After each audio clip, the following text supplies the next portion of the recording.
Welcome to The Explainer. All right, today we're tackling a big one, Islam. We've got just about 5 minutes to lay down the foundations of a faith that shapes the lives of billions. So, how big are we talking? Well, there are more than 1 billion Muslims around the globe. That's right, over 1 billion people, making it the world's second largest and fastest growing religion. But here's the thing. Despite its size, for so many people, the faith remains widely misunderstood. It often gets boiled down to headlines and sound bites, which, as our source material says, paints a grossly inaccurate picture. So let's get past that, right? What are the actual foundational beliefs? Okay, to really get Islam, you have to start with its founder, the Prophet Muhammad. And what's fascinating here is that his entire life was documented, right out in the open, in what historians call the full light of history. So here are the big moments. He's born in Mecca, a major trade hub at the time. Then, around age 40, the first revelations start coming. This leads to a massive turning point in 622, the Hijra, or migration to the city of Medina. This event was so important, it actually marks year 1 on the Islamic calendar. You know, his personal story is pretty incredible. He was orphaned young and faced a lot of hardship, but he built this amazing reputation for being completely trustworthy. So much so that people literally called him Al-Amin, the trusted one. And then, imagine having that reputation and then starting to share these divine revelations. As you can guess, preaching monotheism in a polytheistic society led to some serious persecution. So, what was this message? The one he was risking everything to share?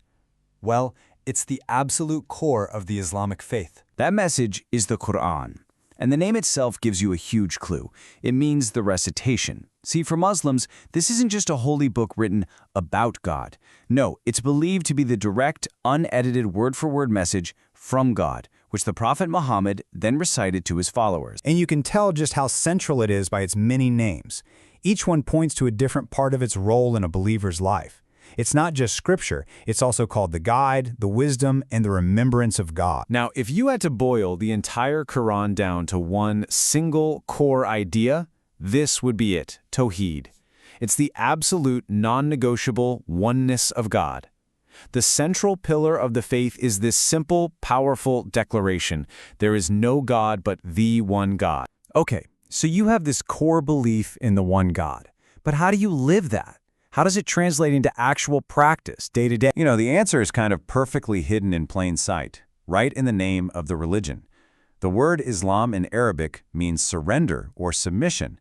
So a believer's entire life is framed as this act of surrender to the will of God. And that surrender isn't just an idea. It's put into action through what are known as the 5 pillars.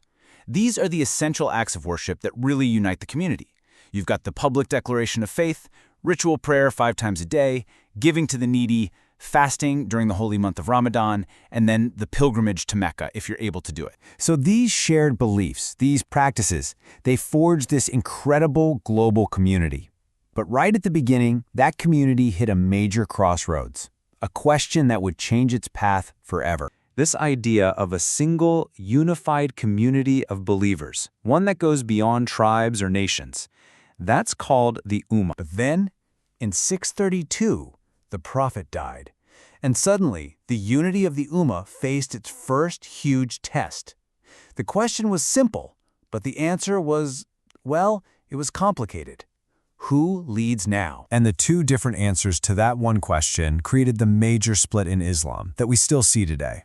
On one side, you had those who would become the Sunnis. They argued the leader, the caliph, should be chosen by the community. On the other side, you had the Shia, who believed leadership was a divine right that had to stay in the Prophet's bloodline, starting with his son-in-law, Ali. And you have to understand, this wasn't just about politics. It created 2 totally different views of what a leader even is. For Sunnis, the caliph is a human administrator, a successor chosen by people.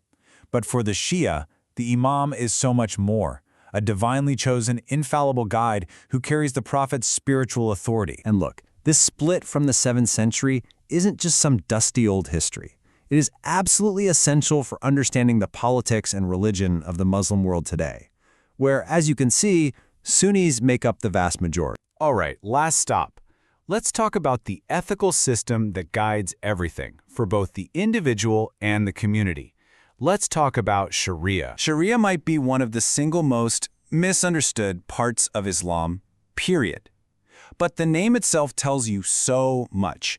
It literally means the path to a watering place. I mean, what a powerful image, right? It frames it not as something rigid, but as the path to life, to what's essential and moral. And that's the key takeaway right there. In the West, when you hear Sharia, the conversation often jumps straight to criminal law.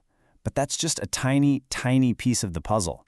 The reality is, Sharia is this huge, comprehensive guide for how to live an ethical life in every area: family, worship, business, society, you name it. So at its heart, when you look at the core of the tradition, as our source material points out, it's built on values that I think anyone can appreciate. Things like justice, equality, and a real focus on humility and learning. So there you have it. We've walked through the Prophet's journey, the Quran's message, the pillars of practice, and the path of Sharia. These are the foundational blocks. And it leaves us with one final thought, a question for you.